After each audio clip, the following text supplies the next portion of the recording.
ఈరోజు ముఖ్యంగా Arunachalam social media కొత్తగా పబ్లిక్లో తీసుకురావడం జరిగింది. అరుణాచలం మీడియా తీసుకొచ్చిన సుదర్శన్ గౌరి గారికి స్వాగతిస్తున్నాము.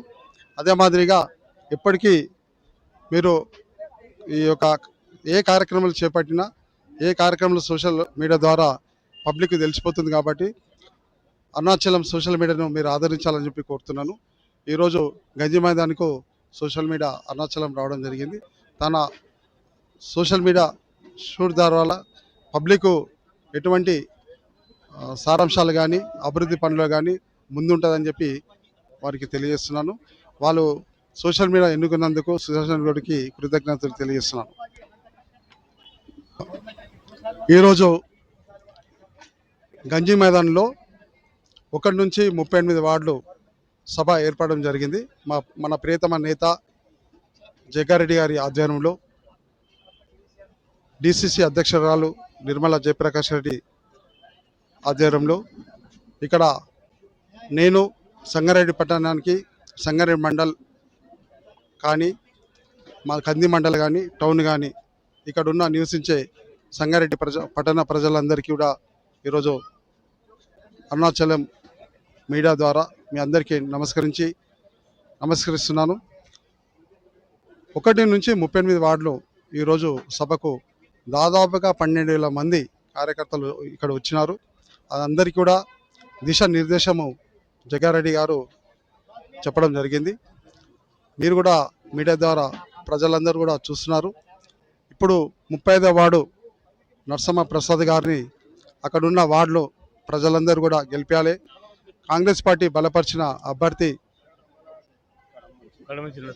నరసమ్మ ప్రసాద్ గారు మీరు వార్డు మెంబర్లకు అందరికీ తెలియజేస్తున్నది ఏంటంటే, మేము బలపరిచిన కాంగ్రెస్ అభ్యర్థి ఎవరైతే మీరు గెలిపించుకుంటారో ప్రతి 1 నుంచి 38 వార్డులు అందరూ గెలిపిస్తే మన ప్రియతమ నేత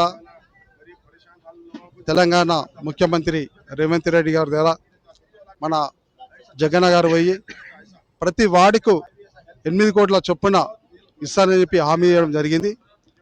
ప్రజలందరూ మీరు ఒకటే దృష్టి పెట్టుకోవాలి. ఈరోజు డబ్బులకు మద్యానికి కూడా గమనించాలి. ఏ అయితే వార్డుల సభ్యులు ఉన్నారో మేము నిలబెట్టిన కాంగ్రెస్ పార్టీ బలపరిచిన అభ్యర్థులను మీరు గెలిపించినట్టయితే మీకు మౌలిక సదుపాయాలతో డ్రైనేజ్ సిస్టమ్ కానీ సిసి రోడ్లు కానీ తర్వాత డాక్రా మహిళా భవనాలు కానీ బీసీ కమ్యూనిటీ హాల్ కానీ తర్వాత స్ట్రీట్ లైట్స్ కానీ లైటింగ్ కానీ పార్కింగ్ ప్లేస్లు కానీ ఎస్సీ బీసీ మైనార్టీ కమ్యూనిటీస్లో ఏవైతే ఉంటాయో అవన్నీ మీరు కూర్చొని కూడా మీరు దాని నిధులతోని మీరు అభివృద్ధి చేసుకోవచ్చు. మరి చాలామంది వస్తుంటారు, ప్రభుత్వం లేదు మేము అవి చేస్తాం ఇవి చేస్తాం అంటారు. దయచేసి ప్రజలకు మీరు ఒకరు గమనించాలి. మన కాలనీలు ఏదైతే మన సంగారెడ్డి కాలనీలు ఎక్కడైతే ఉన్నాయో అక్కడెక్కడ అభివృద్ధి పరచుకోవాలంటే కాంగ్రెస్ పార్టీ బలపరిచిన అభ్యర్థులకు ఓటేసి మీ యొక్క వార్డును అభివృద్ధి చేసుకోవాలని చెప్పి తెలియజేస్తున్నారు. రూపాయలు ప్రభుత్వం చేపట్టిన ఇవ్వగలుగుతారని చెప్పి జగన్ మాట ఇచ్చింది కాబట్టి ఖచ్చితంగా పనులు చేస్తాడు.